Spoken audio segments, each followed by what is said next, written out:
আসসালামু আলাইকুম। সুপিয়া রান্নাঘরে আপনাদের সবাইকে স্বাগতম। আজ নতুন একটা রেসিপি নিয়ে আসলাম আপনাদের মাঝে। মিষ্টি কুমড়ো দিয়ে কীভাবে মজাদার সুস্বাদু মিষ্টি তৈরি করা যায়। মিষ্টি কুমড়োটারে বাকল চুলে বটি দিয়ে খাইটটা ধুইয়া দেয়া পিস পিস করে নিছি সিদ্ধের জন্য। প্লিজ চ্যানেলটা সাবস্ক্রাইব করবেন, লাইক কমেন্ট করবেন আর ভিডিওটা সম্পূর্ণ দেখবেন প্লিজ দয়া করে।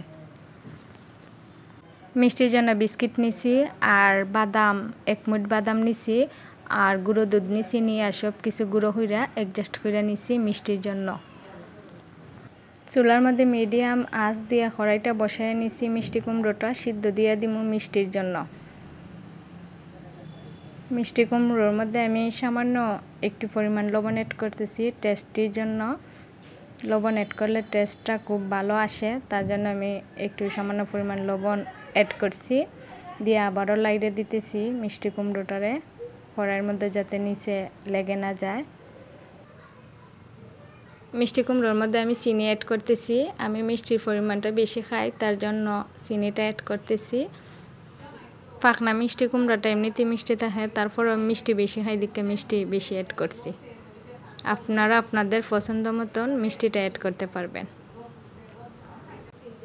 মিষ্টি কুমড়োটারে লাইড়ে দিতেছি। চিনির যে শিরাটা আছে শিরার মধ্যে মিষ্টি কুমড়োটারে সিদ্ধ করে নিয়ে নিব। মিষ্টি কুমড়ো সিদ্ধ হয়ে গেছে, এখন চলে আসছে শেষ পর্যায়ে। এখন আমি মিষ্টি কুমড়োটারে ব্লেন্ডার করে নিব। পাটায়ও বাড়তে পারবেন, হাত দিয়েও মাখাইয়ে নিতে পারবেন। এখন কড়াইয়ের মধ্যে আমি ঘি দিয়া মিষ্টি কুমড়োটা আবারও ভাজা ভাজা করে নিব মিষ্টির জন্য। মিষ্টি কুমড়োটার যে খাসা একটা ফ্লেভার থাকে এটা যাতে না থাকে এভাবে ভাজা নিব মিষ্টি কুমড়োটারে মিষ্টির জন্য। বারবার এভাবে লাইড়া দিতে হবে মিষ্টি কুমড়োটা যাতে নিচে না লেগে যায়।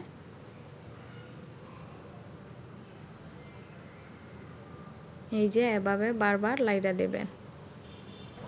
মিষ্টি কুমড়োটা ভাজা ভাজা হয়ে আসছে, তখন আমি বিস্কিট আর বাদাম আর গুঁড়ো দুধ অ্যাড করতেছি মিষ্টি কুমড়োর মধ্যে, যাতে দানাদার একটা ভাব চলে আসে আর প্যাটার্নটা খুবই ভালো হয় মিষ্টির জন্য।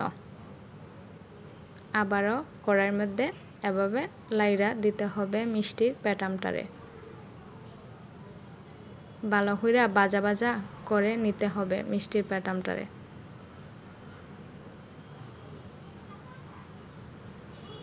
এই যে আমার মিষ্টির প্যাটার্নটা কি ভালো হয়েছে আর শেষ পর্যায়ে চলে আসে।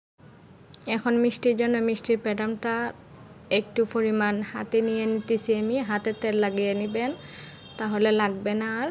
আলতোভাবে গোল একটা শেপ দিয়ে দিতেছি মিষ্টির জন্য। কোনো কালার ইউজ করা লাগবে না, খুবই একটা সুন্দর মিষ্টি কুমড়োর মিষ্টির জন্য কালার চলে আসে। এই যে এভাবে শেপ দিয়ে গুঁড়ো দুধের মধ্যে আবারও দিবেন, দিয়া সম্পূর্ণ মিষ্টির মধ্যে গুঁড়ো দুধটা লাগিয়ে দেবেন। এই যে হয়ে গেল আমার খুবই সুন্দর দানাদার সুস্বাদু মিষ্টি। আসসালামু আলাইকুম, সবাই ভালো থাকবেন আর আমার জন্য দোয়া করবেন। আরেকটা মিষ্টি গোল শেপ দিয়ে আপনাদেরকে দেখিয়ে দিতেছি, খুবই সুন্দর সুস্বাদু মিষ্টি। বাসাতে রেডি করে সবাই খাবেন।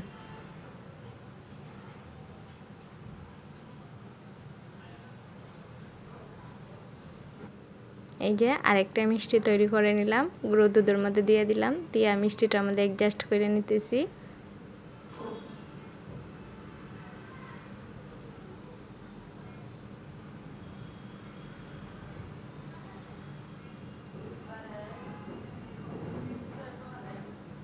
এই যে খুবই সুন্দর একটা মিষ্টি তৈরি হয়ে গেল।